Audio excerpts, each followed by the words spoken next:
le bruit des chaînes. Un claquement sec. Puis, le silence. Sous le soleil écrasant du Texas, une jeune fille se tenait pieds nus sur une estrade de bois, les poignets mordus par du fer rouillé. La foule la détaillait comme on jauge une bête de somme. 4 ans après la fin officielle de la guerre, des ventes obscures continuaient de prospérer dans des granges qu'on fermait à triple tour, où des vies étaient cédées comme de vieilles dettes. La suivante. 17. Sans mari, sans famille. Déjà revendu 3 fois. Ne parle pas. Ne travaille pas. 5 $ pour commencer. Personne. Un crachat sur la poussière. Pas même un sou. Elle s'appelait Lena Cartwright. Sa robe en lambeaux, la poussière incrustée dans la peau, une mèche collée sur un bleu qu'elle ne cachait même plus. Elle fixait le sol. Immobile. Les larmes s'étaient tues depuis longtemps, ici, pleurer ne changeait rien. Une voix s'éleva alors, calme, profonde, sur 20. Des têtes se tournèrent. Au fond, un homme au manteau brun passé, un point de billet froissé. Grand MC Cad, 56 ans, barbe grise taillée court, ce regard de ceux qui n'ont pas souri depuis une décennie. Le maillet tomba. Vendu. Lena ne bougea pas. Pas même un regard. Grant s'approcha, ôta son chapeau. En voyant son visage, son cœur manqua un battement. Cette cicatrice a un croissant pâle au poignet, il l'avait pensé lui-même il y a 8 ans. Il se souvenait d'une enfant cachée derrière la jambe de son père. Ça laissera une marque. Elle. Il lui avait menti. Le commissaire la poussa. Grant la rattrapa avant la chute. La peau brûlante. Elle leva enfin les yeux, verts, mais vides. Lena. Le souffle attéil. Rien. Juste un éclair qui traversa ses pupilles, un souvenir à moitié enterré, vite refoulé. Les figures d'hier ne méritaient plus de confiance. Grant compta ses dernières pièces, les versa dans une paume sale et sortit avec la fille qui n'avait pas parlé depuis des années. Le chemin de terre s'étirait sous un ciel implacable. Lena marchait à quelques pas, les chaînes tintant comme un rappel de ce qu'on attendait d'elle. Grant n'était pas certain qu'elle comprendrait un jour pourquoi il avait fait ça. Peut-être jamais. Derrière eux, la porte de la grange claqua, le passé venait de reprendre son souffle. Dès qu'ils furent à l'abri des regards, Grant arrêta les chevaux, sortit une petite clé et libéra ses poignets. Personne ne devrait porter ça dans un pays libre. La phrase tomba entre eux comme une pierre dans un puits. Il marcha lentement vers l'ombre d'un grand chêne, déboucha une gourde et s'avança, prudent, main bien visible. Ah tiens. Elle hésita, prête à parer le coup. Puis saisit le métal frais, but une gorgée, s'essuya la bouche et le fixa, droit. Sa voix, quand elle vint, fut fine mais coupante, j'imagine que tu as eu ce que tu as payé. Fais ce que tu veux. Grant se figea. Les mots percèrent plus profond qu'une balle. Il s'agenouilla, paumes ouvertes. Je ne t'ai pas acheté pour te posséder. Je ne voulais pas qu'on te revende. Un rire bref, sec, tu crois que ça change quelque chose? Il ne répondit pas. Le soleil en pesait tout. Je connaissais ta famille, finit-il par dire. Ton père était un homme droit. J'aurais dû faire plus quand ils sont venus. Elle détourna la tête. Tout le monde dit ça. Mais seulement quand il est trop tard. Le vent se leva, secoua la ramure. Elle se releva, remit la gourde, marcha vers sa jument. Il la suivit sans un mot. Il avait mérité chaque gramme de sa colère. Le ranch apparut dans une lumière ambrée. 2 jours passèrent dans un silence organisé, eau, bêtes, planches, toit. Au 3e, 3 cavaliers soulevèrent un long panache de poussière. Un éclat de métal au soleil, le shérif Dalton. Autrefois, protecteur de la justice, surtout de la sienne. L'homme qui avait conduit les soldats lorsque la ferme des Cartwright était partie en cendres. Il mit pied à terre, traînant un sourire trop sûr. Tiens, Grand MCC. Son regard glissa vers la barrière, s'accrocha à la marque pâle au poignet de Lena. Un tic minuscule fit vaciller sa bouche. Je n'aurais jamais pensé revoir ce visage. Lena se figea, les doigts blanchis sur le bois. Grant se plaça entre eux. Tu as eu ton regard. Ça suffit. Dalton rit. Tu achètes des filles perdues, maintenant? Pour te tenir chaud? Grant ne sia pas. L'air, si. Celui qu'on entend juste avant un coup de feu. J'ai payé pour sa liberté, pas son corps. Dalton s'approcha, main posée sur l'arme. Cartwright, ça me dit quelque chose. Son père? Un traître. C'était l'ancienne fable qu'il avait tout, appelé les fermiers, suspects, pour mieux saisir leurs terres dans le chaos. La respiration de Lena se brisa. Grant serra la mâchoire. Elle est sous ma protection. Dalton pinça les lèvres, sortit de sa poche une seule balle, la posa sur le poteau, bien en vue. Un rappel, Grant. Certains fantômes ne restent pas enterrés. Ils repartirent. La poussière sembla plus lourde qu'avant. Lena prit la balle, la fit rouler entre ses doigts. « Et qui était cet homme » demanda-t-elle. Grant garda le silence. Pas encore. Cette nuit-là, le vent portait une odeur de pluie. Dans la cabane, la flamme dessinait sur le bois des formes qui clignaient comme des souvenirs. Lena sortit un petit montre-gousset en argent, usé, initial à demi effacé, elle le poussa vers lui. « Tu reconnais ?» La main de Grant s'arrêta. « Robert Cartwright. » Il hocha. « Je l'ai trouvé dans un sac abandonné après la descente, » dit-elle. 8 ans qu'elle l'abritait, de maison en maison, de main en main, sans jamais le lâcher. « Dis-moi la vérité. » Les flammes grignotaient l'air. « Mon père, » dit enfin Grant, « a vendu les tiens pour leur terre. Je l'ai entendu offrir sa loyauté à ceux qui brûlaient. J'ai chevauché pour prévenir. Trop tard. Tout flambait. J'ai été lâche. J'ai vécu. Pas eux. » Lena ne parla pas. Elle reprit la montre, les doigts tremblants, prête à la jeter au feu, mais incapable. « Tu penses que ça répare quoi que ce soit ?»« Non, » répondit-il doucement. « Mais tu as droit de savoir qui se tient à tes côtés. » Le tonnerre roula au loin. Elle murmura, « Si ton père a fait tout cela, pourquoi portes-tu la faute ?»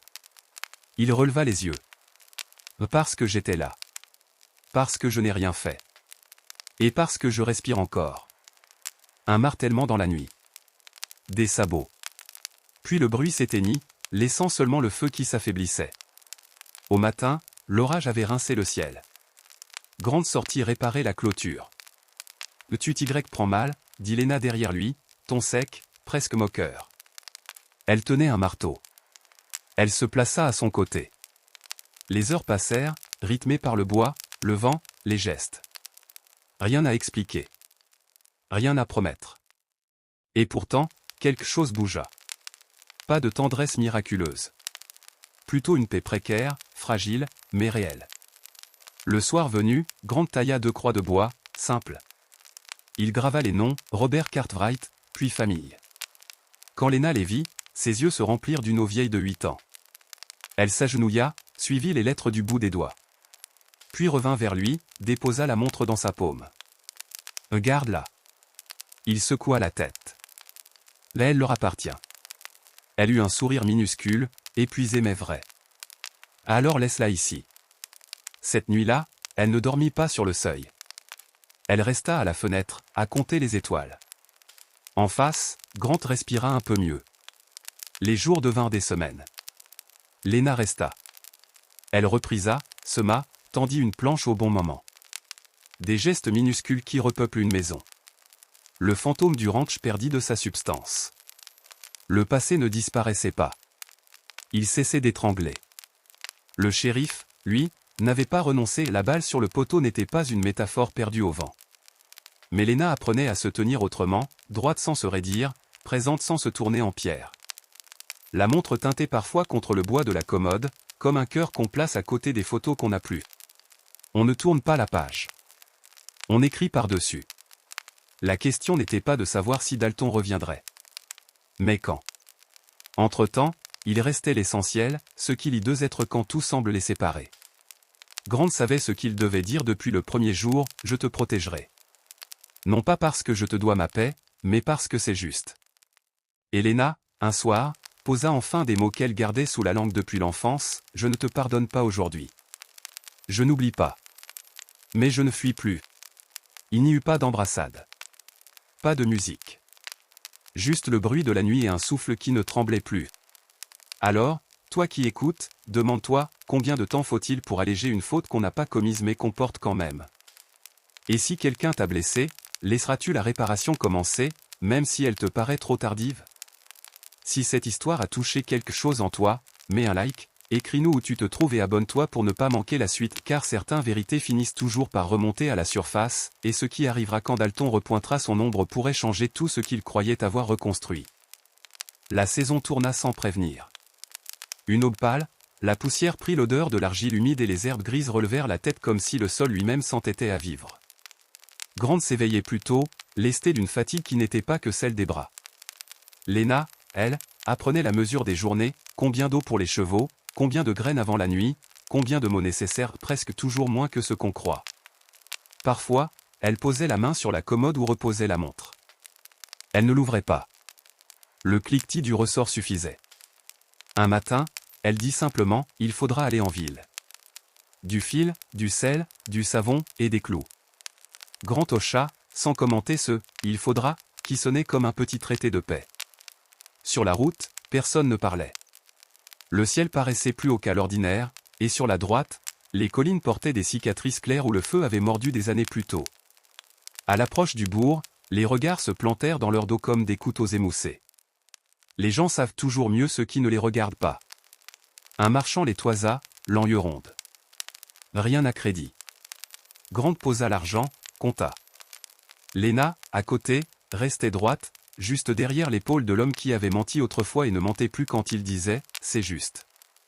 Une couturière, assise sous l'auvent, leva la tête de son ouvrage.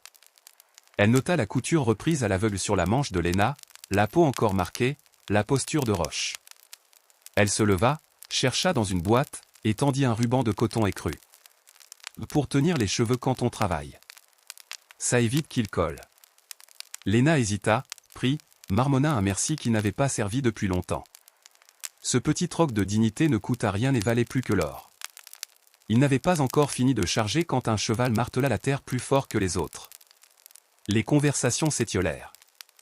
Un éclat sur une hanche, une plaque qui s'attarde au soleil. Dalton. Seul, cette fois. La bouche étirée dans ce sourire mince qui prétend être un salut et ressemble à un fil comptant pour étrangler. L'Aimsekad, dit-il, comme on goûte un fruit pourri. On dit que tu bricoles des sanctuaires sur les terres de traîtres. Tu fais dans la charité? Grant ne bougea pas, j'entretiens ma clôture. J'entretiens mes morts. Cela ne regarde pas la loi. Le shérif posa l'avant-bras sur la crosse, juste pour lui rappeler qu'elle existait. La loi regarde tout ce qui me regarde. Et ce qui me regarde, c'est un nom. Cartwright. Une dette. Une enquête. Il fit un demi-pas, assez pour que la poussière vienne mourir sur les bottes de Grant. La fille doit répondre à des questions. Elle a disparu de certains registres. Ça fait désordre. Lena sentit une vieille fièvre remonter sous la peau. Elle serra le ruban dans sa main jusqu'à froisser la trame. Grant répondit doucement, « Les registres ont brûlé avec les granges que tes hommes ont allumées. S'il te faut des réponses, interroge le feu. » Un souffle court parcourut l'auvent de la mercerie. On aime ces phrases qui disent tout en épargnant les noms. Dalton inclina la tête, comme un homme qui choisit sa pierre dans un tas. « Je repasserai. » Avec le papier. Il tourna les talons. Une fois la poussière retombée, la couturière glissa un petit sachet de sel dans la cagette. On oublie trop vite qui a mis le feu. Son regard se posa sur Lena, franc. Quand tu voudras, j'ai du tissu solide. On échange contre du travail propre. Sur le chemin du retour, le vent jouait dans les herbes. Tu peux parler si tu veux, dit Grant après un long temps. Je n'attends pas de mots. Je m'attends à ta vérité, même si elle me raie. Elle serra le ruban. Les gens aiment les papiers. Ça donne une forme au mensonge. Il approuva d'un signe. Alors faisons parler autre chose. Le soir venu, il sortit d'une caisse une petite liasse de feuilles tachées, grignotées par des souris. Des comptes de son père et des achats, des ventes, des noms. Les colonnes s'alignaient comme des rails menant au même précipice. Je ne les ai jamais brûlés, dit-il. Pas par tendresse. Par lâcheté peut-être. Ou par instinct. Le papier garde. Ils restèrent côte à côte, penchés sur les lignes, jusqu'à ce que les yeux piquent. Il y avait là de quoi écarter les slogans de Dalton. Pas une absolution, non. Une preuve. Le lendemain, ils prirent la route de l'église, bâtiment d'adobe blanchi, portes ouvertes au vent de tous. Le pasteur Kruger, vétéran des sermons courts, les accueillit avec une lassitude bienveillante. « On a besoin de quelque chose qu'on ne peut pas payer, dit Grant. »« Alors c'est peut-être exactement le lieu, répondit le pasteur. Ils parlèrent bas, longtemps. La montre sur la table, le ruban dans les cheveux de Lena, les colonnes de chiffres et les noms broyés sous les bottes du chaos. Kruger, malgré sa prudence, eut ce froncement d'hommes qui ont vu trop de papier faux et pas assez de vérité tenace. La loi de la ville suit la plume de Dalton, mais pas toute la ville suit la loi. Il y a encore des yeux et des mémoires, dit-il en raclant sa chaise. Parlez au forgeron O'Reilly.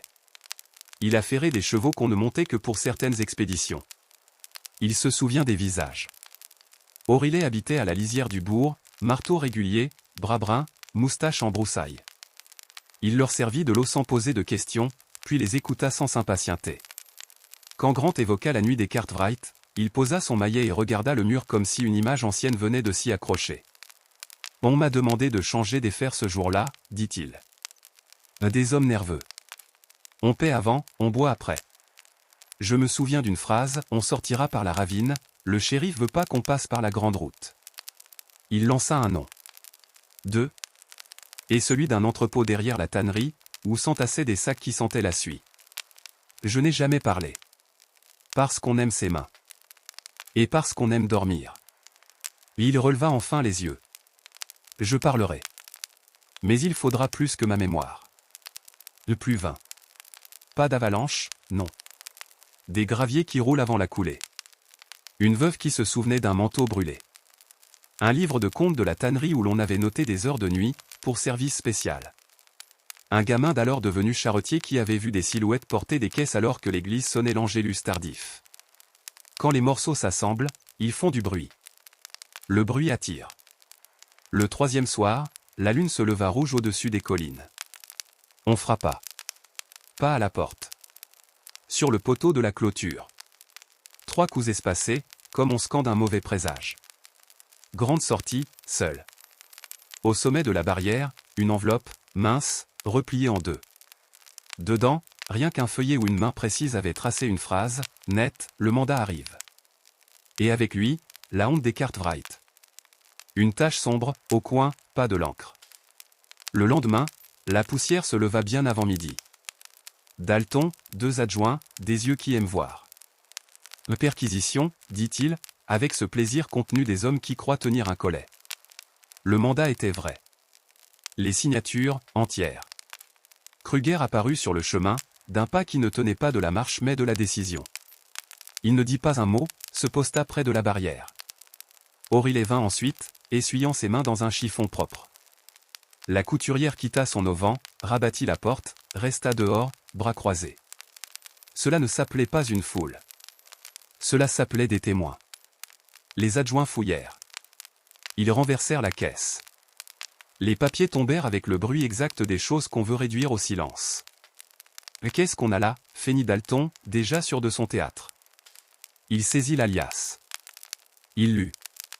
Son visage ne changea pas. C'est sa spécialité, l'inexpressif qui tranche plus que les lames. Le papier d'un père qui trafique. Tu étais au courant, MC Cad.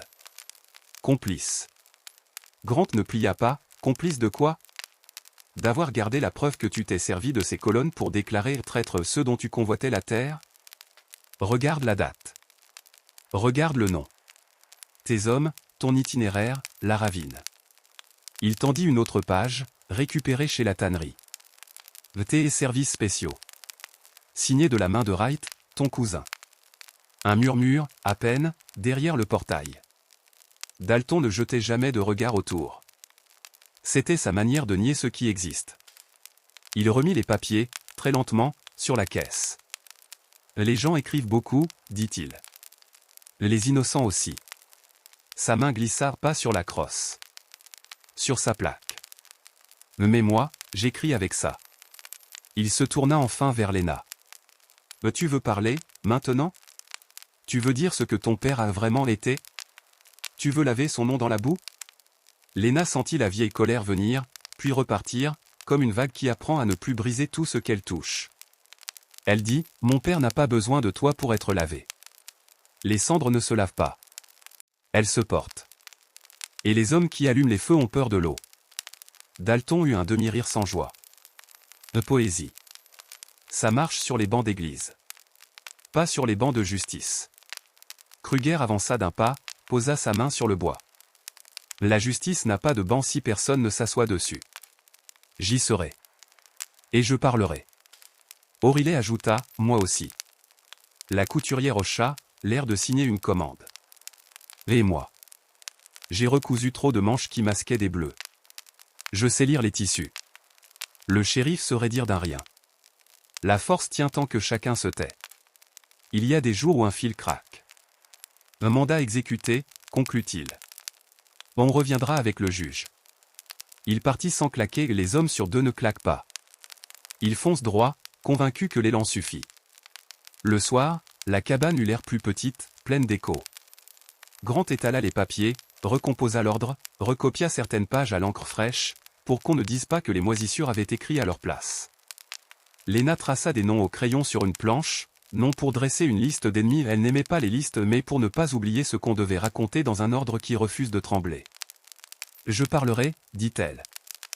Pas pour les convaincre. Pour ne plus me taire. » Il acquiesça. « Ta voix, c'est toi. Tout le reste, c'est la poussière. » La semaine suivante, on les fit attendre devant une salle trop claire, bancs polis par des générations de postérieurs, croquis d'oiseaux dans les coins faits par des enfants qui se sont ennuyés là. Le juge Rawlins entra, menton propre, yeux qui n'avaient pas vu de feu de près mais savaient lire le feu dans les hommes. Dalton posa son dossier lourd au bruit et son badge léger à la vue. Il parla de l'ordre, de la paix, de la propriété, de ces grands mots qui servent de toit à trop de choses. Kruger mentionna les sacs de nuit, la ravine, l'Angélus tardif. Oriley décrivit des fers neufs un soir où personne n'aimait être vu. La couturière parla des tissus qui gardent la mémoire des coups. Ce n'était pas du droit universitaire. C'était de la vérité qui respire mal mais respire quand même. Quand vint le tour de Léna, le silence se tassa. Sa voix ne trembla pas. Elle ne raconta pas tout. Elle choisit. Elle dit le bruit des bottes sur la galerie, l'odeur de graisse et de fumée, la phrase d'un homme qui promettait qu'on réglerait la question en échange d'un bout de terrain. Elle parla du ruban et crut qu'on serre comme on serre une décision. Elle ne pleura pas. On aurait cru qu'elle avait oublié comment faire. Elle n'avait rien oublié. Elle avait trié. Dalton, alors, joua sa carte favorite, le papier. Il brandit un acte, décellé. La ferme Cartwright était sujette à réquisition. Ils abritaient des éléments hostiles. Tout est là. Rawlins, qui savait compter sans glisser, demanda, qui a signé? Wright, dit Dalton. Pour moi. Et qui a profité des lots après la vente? Un silence épais. Puis un nom. Encore un. Certains répétaient. Rawlins fit une chose que les juges font trop peu, il demanda à voir la main qui avait posé la balle sur un poteau pour rappeler un fantôme. On ne sait pas d'où sortent ces détails dans les salles blanches. Parfois, c'est la rumeur qui fait mieux son travail que la procédure. Le shérif sourit, sûr. Des histoires. Alors Grant sortit de sa veste une petite enveloppe tachée. Le papier du message. La tache sombre. Le juge n'avait pas besoin qu'on nomme la nature de la tâche, il avait été soldat trop jeune. Il hocha sans commenter. Nous suspendons. La salle se dégonfla lentement. Au dehors, le soleil s'était arrondi comme un pain tiède. Kruger dit bas à Léna, les pires incendies s'éteignent quand on cesse de leur donner du bois. Tu as arraché une planche. Elle répondit, je n'ai rien éteint. J'ai ouvert une fenêtre. Sur le chemin du retour, le vent portait cette odeur d'avant-pluie qui oblige à hâter le pas et à compter ses bêtes. À mi-colline, un cavalier attendait. Pas Dalton. Un des hommes dont Oriley avait donné le nom. Celui qui avait ri fort la nuit où l'on déchargeait les caisses. Il tenait les rênes lâches, la bouche serrée. Le shérif n'a pas dit son dernier mot, lança-t-il, une sorte de nervosité en guise de bravade. Il ne dit jamais son dernier mot, répliqua Grant. Il le mâche. Puis il le recrache. L'homme baissa les yeux un instant. On n'était pas des héros. On était des hommes qui aiment dormir, comme dit le forgeron. Il glissa une information, une heure, un hangar où Dalton cachait ce qu'on ne range pas dans les tiroirs des mairies, registre parallèle, paiement, dédommagement. Pourquoi demanda Lena. Il haussa simplement les épaules. Parce qu'un jour on découvre que le sommeil a un prix. Et que je n'ai plus de quoi payer. La nuit suivante, ils n'allèrent pas au hangar. Ils dormirent. Oui. Ce qu'on reconstruit exige du repos. Au matin, ils passèrent par la tannerie, prirent par la venelle où les chiens ne viennent pas, gagnèrent le vieux dépôt derrière le moulin. La porte grinça comme un secret qui se déchire. Dedans, l'odeur de cuir, de poussière, d'encre. Des caisses. Des registres ficelés. La tentation de prendre tout et de courir. Grant posa la main sur le bois. Non. On ne vole pas à celui qui vole. On montre. On éclaire. Ils prirent quelques pages. Les bonnes. Celles qui joignaient la main et la poche, le badge et la signature. Le retour fut un long fil tendu. À l'orée du ranch, un merle se posa sur le poteau de la balle. Il tourna la tête et s'envola. Ils le prirent pour un signe de rien du tout, ce sont les meilleurs. La deuxième audience eut lieu sous un ciel où les nuages faisaient des troupeaux lents. Rawlins avait le visage de ceux qui ont mal dormi, non par peur, mais par travail. Cette fois, il demanda moins et regarda plus. Les pages parlèrent comme des témoins sobres. Dalton se délava autour des yeux. La plaque sur sa poitrine semblait soudain un objet trop brillant épinglé à un costume qui se décolore. On ne le destitua pas ce jour-là. Les choses de poids ne tombent pas aussi vite. Mais un fil craqua, net. Un adjoint déposa son étoile sur la table, pas par héroïsme, par fatigue. Aurelie s'essuya les mains encore, par habitude. La couturière embrassa Lena, sans phrase. Kruger murmura un psaume qui ne parlait ni de vengeance ni d'oubli. Juste de la lumière qui ne discute pas avec l'ombre, elle passe. Le soir, ils plantèrent, côte à côte, une troisième croix. Non pour Dalton, il respirait encore, mais pour les noms qu'on n'avait jamais écrits. Pas un cimetière, non. Un rappel. La montre resta sur la commode. Le ruban, dans les cheveux. Le ranch, moins hanté. Il reviendra, dit Grant. Oui, répondit Lena. Mais il trouvera quelqu'un debout. Ils s'assirent sans besoin de meubler le silence. Le feu fit son travail ancien de tenir à distance ceux qui rôdent derrière les vitres. Alors toi qui écoutes, demande-toi, est-ce la loi qui nous protège, ou ce que nous refusons de garder en nous quand on voudrait nous le faire porter? Et si ta voix t'a été ôtée un jour, sauras-tu reconnaître le moment où elle revient, non pour crier, mais pour rester? Si cette histoire remue quelque chose chez toi, dis-nous d'où tu nous suis et abonne-toi. La suite ne promet pas des miracles. Elle promet mieux, des pas qui ne reculent plus. Et quelque part, au bord d'une ravine que certains prenaient pour une échappée, une autre vérité attend encore qu'on la nomme, celle qui dira enfin ce que devient un homme quand la plaque se détache de sa poitrine et qu'il n'a plus que sa propre main pour se juger.